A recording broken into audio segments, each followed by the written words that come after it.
Assalamualaikum warahmatullahi wabarakatuh. Yang ketiga kalinya kita lanjutkan pembacaan kitab Tauhid yang ditulis oleh panjenenganing Syekh Muhammad At-Tamimi, halaman 105. Bab tiaroh 105. Abu Dawud meriwayatkan pula hadis marfu dari Ibnu Mas'ud. Ibnu Mas'ud berkata, "At-tiyaratu syirkun." At-tiyaratu syirkun. Wa ma minna illa walakinna Allaha yudhibuhu bitawakkuli. Tiaroh itu syirik. Tiaroh itu syirik, pelakunya musyrik. Wa ma minna illa, dan kita sebagai manusia sulit terbebas dari tiaroh. Seolah-olah manusia itu semuanya tiaroh, padahal tiaroh itu syirik.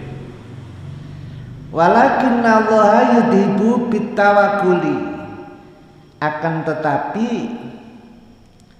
Allah membekali kita untuk mengusir tiaroh yang syirik itu dengan tawakal, dengan berserah diri kepada Allah Subhanahu wa ta'ala. Itu ya, jadi hadis marfu ini menjelaskan tentang keyakinan atau kepercayaan terhadap tiaroh. Itu syirik ya, pelakunya musyrik. Diulangi sampai 2 kali, at-tiyaratu syirkun. Dan kita sebagai manusia hampir semuanya pernah terperosok ke sana. Kemudian dinyatakan walakinna Allaha yudhibu bitawakkuli, kita mengusirnya dari tiaroh yang syirik itu dengan berserah diri kepada Allah. Ayo terjemahnya, baca. Tiaroh.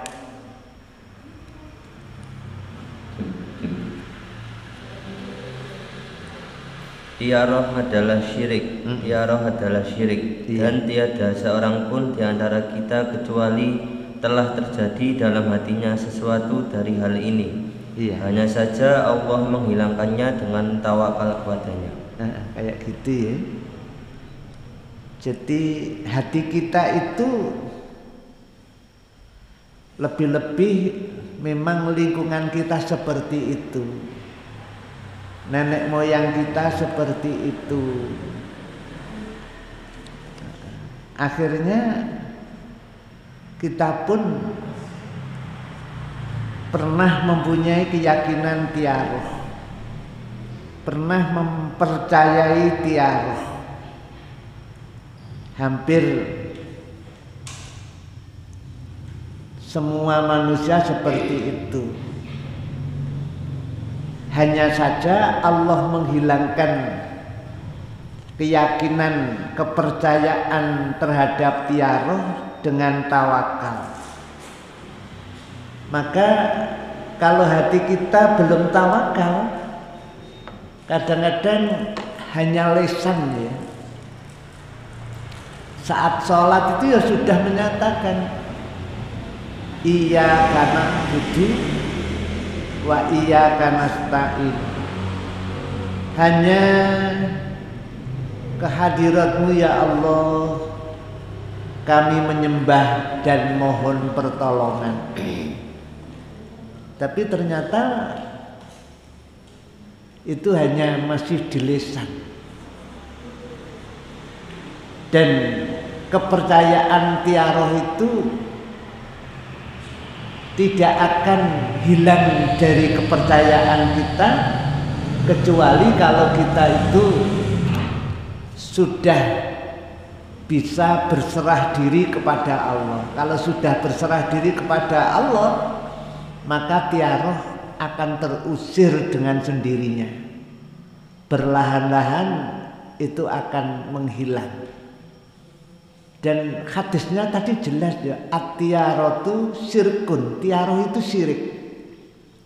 Syirik itu perbuatan. Kalau pelakunya namanya musyrik.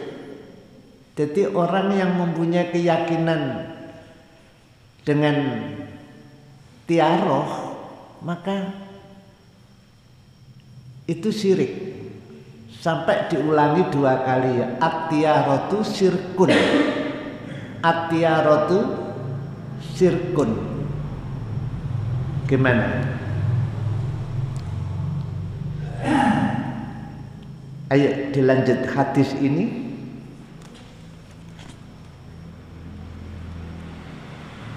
Hadis ini diriwayatkan juga oleh At-Tirmidzi dengan dinyatakan sahih, dan kalimat terakhir tersebut dijadikannya sebagai ucapan dari Ibnu Mas'ud. Iya, kayak gitu ya. Hadis ini diriwayatkan juga oleh At-Tirmidzi.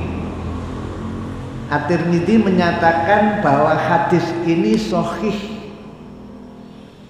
Dan kalimat terakhir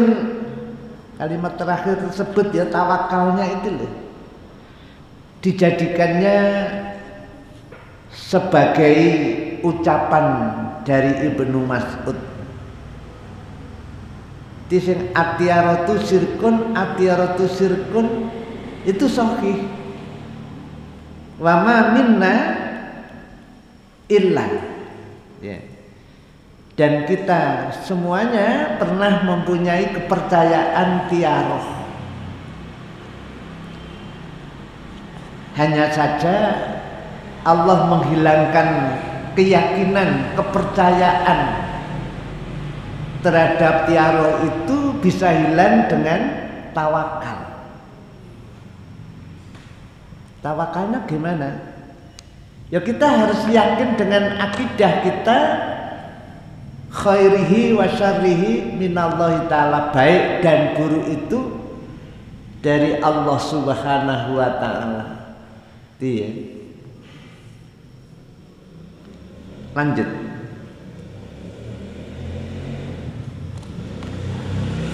Imam Ahmad meriwayatkan hadis dari Ibnu Amr bahwa Nabi SAW bersabda, barang siapa yang mengurungkan hajatnya, kepentingannya karena tiaroh, maka dia telah berbuat syirik. Para sahabat bertanya, lalu apakah sebagai tebusannya? Beliau menjawab, supaya dia mengucapkan apa yang harus diucapkan?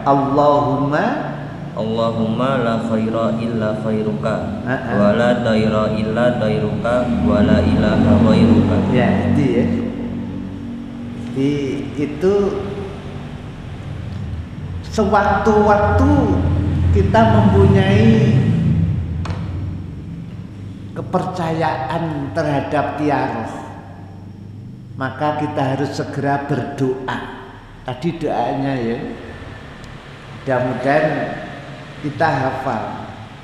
Karena hadis sebelumnya menyatakan bahwa manusia itu hampir semuanya pernah terperosok mempunyai keyakinan tentang masalah tiaroh. Padahal tiaroh itu syirik. Tiaroh itu syirik. Kalau hati kita terpengaruh terhadap tiaroh, maka kita harus segera berdoa, Allahumma la khaira illa khair. Ya Allah, tidak ada kebaikan kecuali kebaikan darimu ya Allah. Wala tayra illa tayr, dan tidak ada tiaroh kecuali tiarohmu ya Allah. Wala ilaha ghairuk, ya Allah, tidak ada sesembahan yang harus diibadahi selain panjenengan ya Allah, illa ghairuka. Itu doa yang harus segera kita panjatkan saat kita terpengaruh dengan tiaroh. Lebih-lebih dulu pernah kejawen ya. Jadi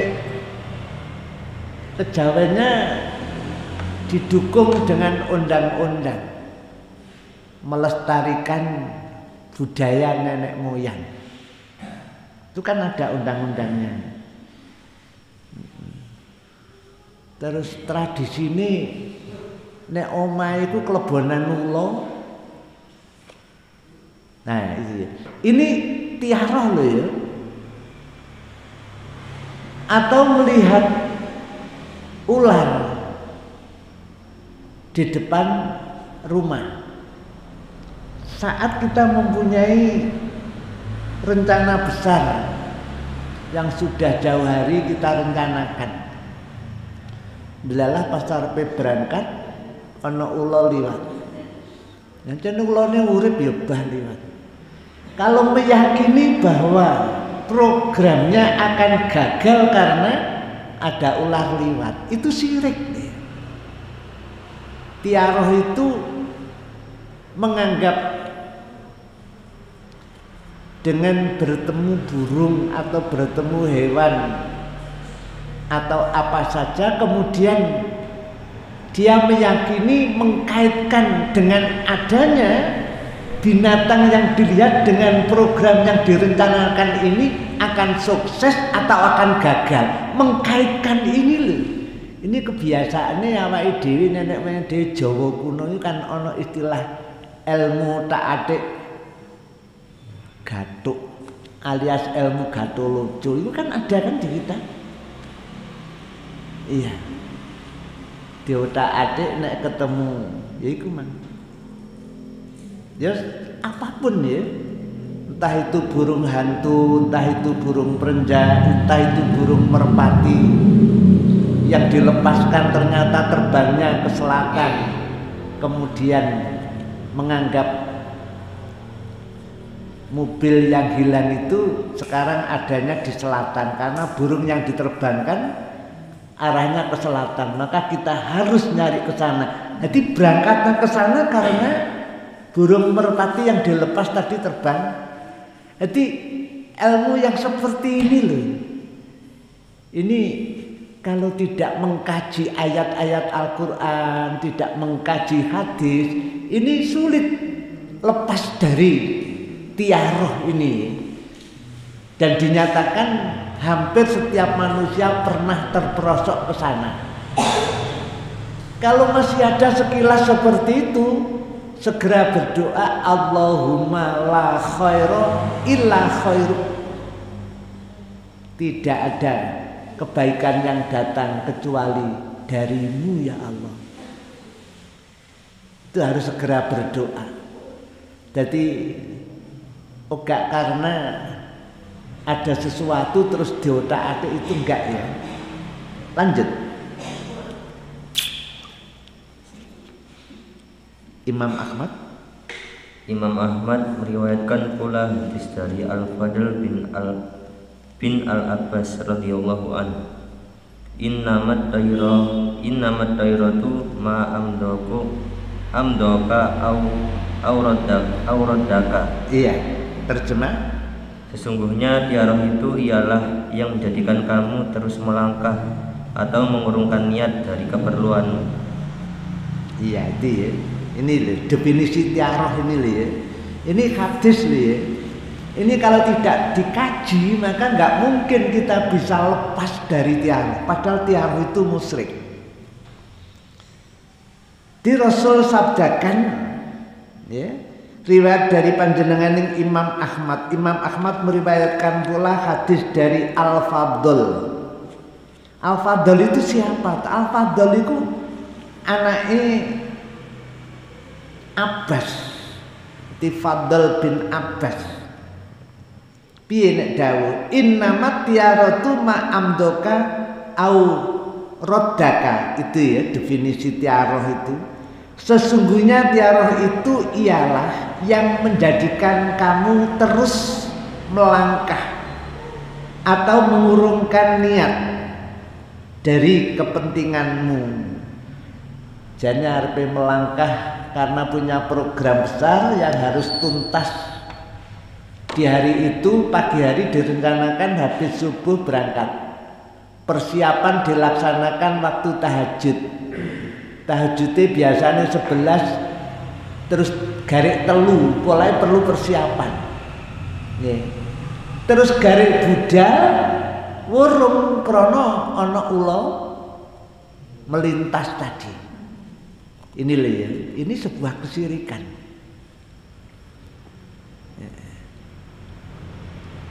Lah ngono iku biasanya kitabnya jenenging mujarobat.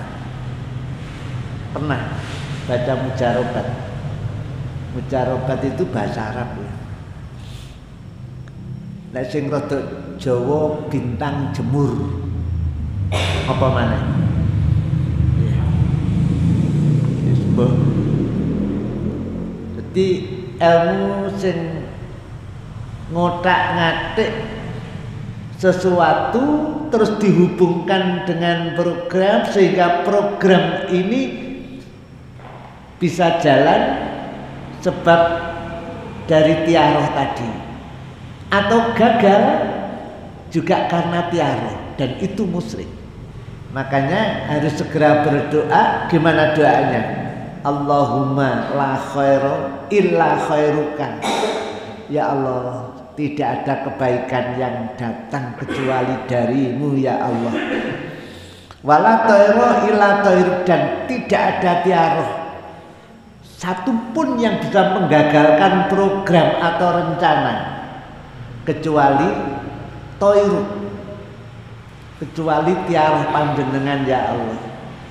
Dan tidak ada suatu kebaikan yang terjadi dengan tiaroh kecuali tiarohmu ya Allah. Wala ilaha ghairu, dan tidak ada sesembahan yang harus disembah kecuali panjenengan ya Allah. Sebab nek wis meyakini tiaroh niku man, dengan tidak sadar sebetulnya sudah ada bentuk penyembahan kepada selain Allah, maka hukumnya syirik. Kandungan bab ini, monggo.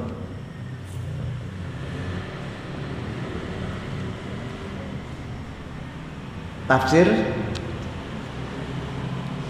ayo dibaca. Kandungan bab ini.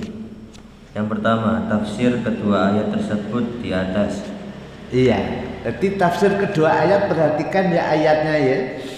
Di dalam surah Al-A'raf ayat 131 dan di dalam surah Yasin ayat yang ke-19. Dalam surah Al-A'raf ayat 131 itu lebih umum ya. Ala innama ta'iruhum, lah itu loh ayatnya. Indallahi walakinna aktaruhum la ya'lamun. Itu dengan bab ini diperjelas tafsirnya. Kalau ini yang kedua dari surah Yasin yang ke-19 itu lebih jelas lagi. Karena pakai dhamir jamak mukhatab. Kalimatnya qalu ta'irukum, lah itu ya. Utusan itu berkata, kemalangan kamu itu adalah karena kamu sendiri. Apakah jika kamu diberi peringatan, kamu mengancam kami? Sebenarnya kamu adalah kaum yang melampaui batas. Iya, kan peringatannya sudah banyak ya. Dalam Al-Quran itu di antaranya setan itu adalah musuhmu yang nyata, maka anggaplah, pastikan setan itu adalah musuhmu. Aja malah dibolo karena musuh, malah dibolo. Nek bolo setan akhirnya ya terperosok nang ngene tiaroh iku man. Itu lho. Contohnya ya kecil-kecil. Di antaranya innal mubadzirina kanu ikhwanas syayatin. Aku pertama kali saat ada seseorang yang datang memberikan sebidang tanah, aku kaget saat itu ya. Tanahnya kok ada orang sebaik itu, tanah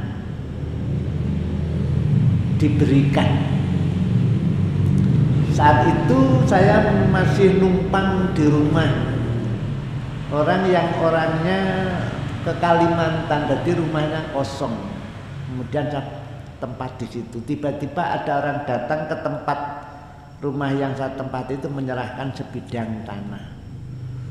Ternyata setelah tanah itu resmi diserahkan ke saya, saat itu ada anak-anak santri dari Blitar, dari Pujon, ada yang dari Sumatera, ada yang dari Kalimantan, ada yang dari Sulawesi. Itu tiba-tiba dengan wujud barongan niku digawakno kloso, terus tidur nggone ngisor barongan. Padahal tanah itu terkenal angker, terkenal wingit. Ya, gimana ngomong apa? Ya ngomong tiara itu. Padahal kalau ada sesuatu sebidang tanah yang dianggap angker, itu kan kita cukup mengucapkan ta'awud atau membaca ayat-ayat ta'awud.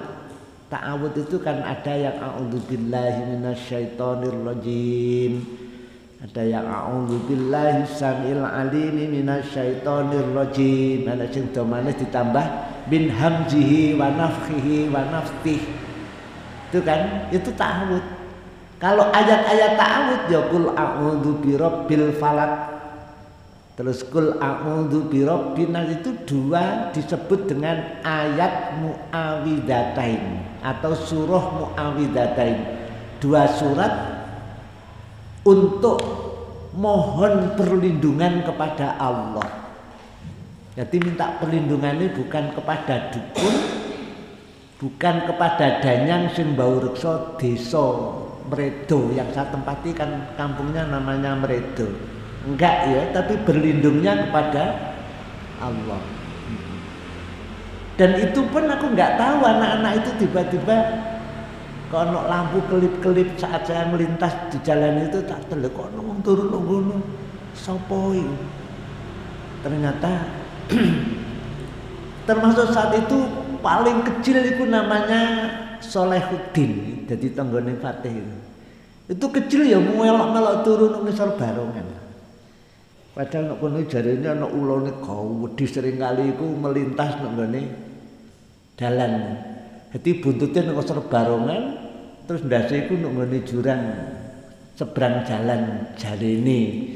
Mbuh iku tenan, mbuh ngeden-ngedeni. Tapi diturunne arek-arek ya ulane gak tau katon iku. Ya mungkin saat sholat sudah mengucapkan a'udzubillahi samil alimi minasyaitonirrajim min hamzihi wa nafthihi wa naftih, atau baca surah mu'awidatain. Kalau itu sudah ada dalam dirinya, otomatis kan sudah dijaga sama Allah. Sama dengan orang yang ikut jamaah sholat subuh, itu kan sudah akan dilindungi sama Allah. Jadi banyak ya cara berlindung kepada Allah.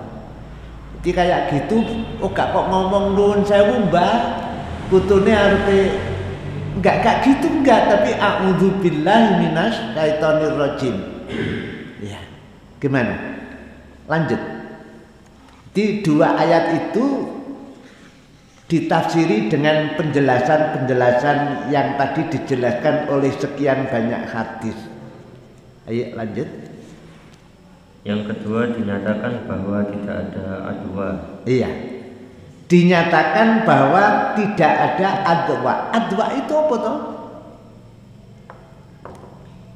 Adwa itu contohnya ono COVID. Apa COVID? Ya, 4 tahun yang silam ya. Tahun 2020, 2021.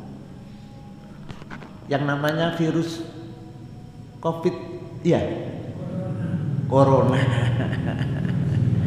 Iya. Kalau meyakini bahwa COVID itu nular, itu syirik. Kalau sampai meyakini bahwa itu nular tanpa kehendak Allah, syirik. Jadi nular gak nular itu atas kehendak Allah. Gimana? Ngomong ini zamannya COVID ya dienting-enting kan. Mumpung COVID wis 4 tahun yang silam. Jadi meyakini penyakit itu nular dengan sendirinya itu termasuk sihir, termasuk tiaroh. Nah, tiaroh tadi kan sudah jelas ya. Meyakini sesuatu akan sukses karena burung, karena ular, karena hewan. Akan gagal karena tiaroh tadi. Padahal Qur'annya tidak pernah ngomong gitu. Sama dengan penyakit itu bisa menular dengan sendirinya, nggak ada ya.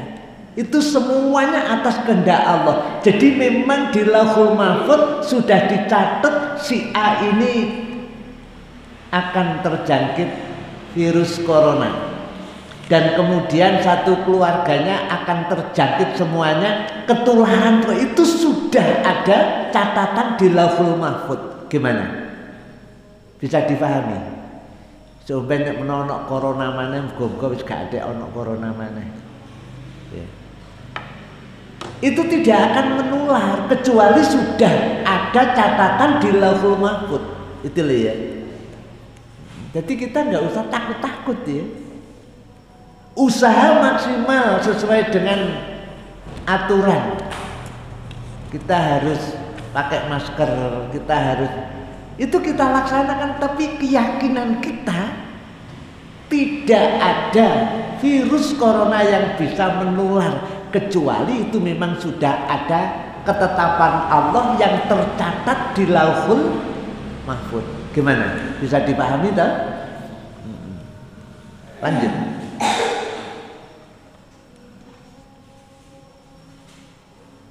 Adwa itu tadi kan 3. Dinyatakan bahwa tidak ada tiaroh. Iya. Tidak ada tiaroh itu maksudnya kita tidak boleh meyakini itu loh. Karena tiaroh itu adalah salah satu di antara bentuk sihir dan pelakunya kafir. Di sini tadi hadisnya malah menyatakannya tidak hanya kafir tapi syirik. At-tiaratu syirkun. Jadi sesuatu terjadi dan tidak itu bukan tiara, tapi ini semuanya atas kehendak Allah. Sudah ditetapkan apapun yang akan terjadi di permukaan bumi ini semuanya programnya Allah sudah tercatat dan itu tidak akan pernah meleset. Gimana? Walaupun kita berkewajiban ikhtiar. Ikhtiar itu kan madhab Imam Syafi'i. Nah Imam Malik kan enggak. Ya tawakal tok cukup, gak ono ikhtiar-ikhtiaran. Guruning Imam Asy-Syafi'i harus dengan bahkan dinyatakan tawakal tok itu berarti telah berdosa dan bermaksiat kepada Allah. Maka harus segera bertaubat dari 2 dosa itu. Dan apabila orang itu hanya percaya dengan adanya virus corona, sebab kalau wahing ini satu ruangan ini kebak sudah. Virus yang ada di hidungnya, di mulutnya, di rongga tenggorokannya ini sekali ngebres ini penuh. Maka yang di sekitarnya kalau tidak pakai masker pasti ketularan. Ya. Itu namanya adwa dan itu syirik. Itu enggak ada kecuali itu memang sudah dicatat kalau memang dia akan tertular. Kalau tidak ada catatan tidak tertular, ya enggak tertular. Mulanya orang yang menunggu orang sakit kena virus corona itu satu ruangan kecil untuk rumah sakit, enggak ada yang boleh nunggu kecuali satu. Ya mulai mangga sehat kan. Padahal sing loro ditunggoki wahing wing balak-balik. Tapi kalau Allah tidak menghendaki dan belum ada catatannya di zaman azali di Lauhul Mahfuz tidak akan tertular. Jangankan kok itu Isa misalnya. Karepku mari gimana tapi lagi oleh karena ya ono adek wak barang ya. Jadi tiara seperti tadi definisi tiara, kalau adwa itu meyakini ada penyakit yang menular tanpa kehendak Allah, itu syirik. Jadi kalau menular dan tidak itu semuanya adalah atas kehendak Allah. Itu wong nek wis tawakal ya weteng enggak ada dalam hatinya kekhawatiran itu. Tingkatane wali tapi bukan wali murid tok loh ya, memang waliullah itu memang enggak ada ya. Ketakutan, kekhawatiran sedikit pun di dalam hatinya enggak ada, memang. Karena semuanya sudah diserahkan kepada Allah. Sudah tawakal kepada sesulit apapun hidupnya, ya sudah dialami dengan tenang, dengan nyaman, dengan indah. Karena itu memang semuanya atas kehendak Allah. Nah, tawakal gurung mapan, ya bolak-balik apa ya istilahnya, kalang kabut ya. Kena coba ngene bingung, kena uji ngene bingung. Duwe-duwe bingung, gak duwe malah. Beda dengan orang yang sudah tawakalnya itu mapan, itu nggak pernah mengganggu hatinya. Mulane sholatnya bangga iso khusyuk. Pinek tawakalnya belum mapan, Allahu Akbar kemruyu, no program rencana muncul sembarang kali. Orang sudah bisa tawakal, sudah betul-betul mengkondisikan dirinya sebelum Allahu Akbar. Nah, ini ya sedikit yang kita baca, mudah-mudahan setelah kita tahu kita harus tidak bertatoyur. Gimana? Kita tutup dengan doa kafaratul majelis. Subhanakallahumma bihamdika asyhadu alla ilaha illa anta astaghfiruka wa atubu ilaik. Mohon maaf. Assalamualaikum warahmatullahi wabarakatuh.